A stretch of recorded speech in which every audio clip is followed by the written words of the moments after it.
So உங்ககிட்ட வரணும். நீங்கள் தான் வந்து ஒரு பேரண்ட்டாக இருக்கீங்க, ஏதோ 3 குழந்தைங்களுக்கு ஒரு பேரண்ட்டாக இருக்கணும் போது கதை கேட்கும் போது உங்களுக்கு என்ன இன்சிடென்ட் லைக் வந்து ஓகே இது வில் கோ அப்படின்னு உங்களுக்கு தோணிருக்கும்ல, இந்த கதையை நம்ம பண்ணலாம் அப்படின்னு தோணிருக்கும்ல, என்ன இன்சிடென்ட் நடந்துச்சு உங்களுக்கு அதெல்லாம் சொல்லலாமா?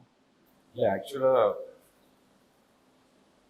அவன் வந்து ஃபர்ஸ்ட் எனக்கு கேட்கும்போது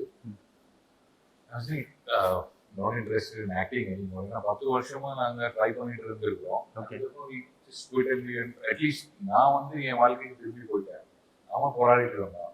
அவன் ஃபோன் பண்ணி கேட்கும்போது அதில் இல்லைடா எனக்கு பண்ணுற ஆசை இல்லை, கங்க்ராச்சுலேஷன் நீ பண்ணிடுவாங்க. ஸோ அதுக்கப்புறம் வந்து ஆடிஷன் வா சும்மா வான்னு கூப்பிட்டான். கூப்பிட்டு when he started describing the character, அப்போ நான் கதை கூட கேட்கல.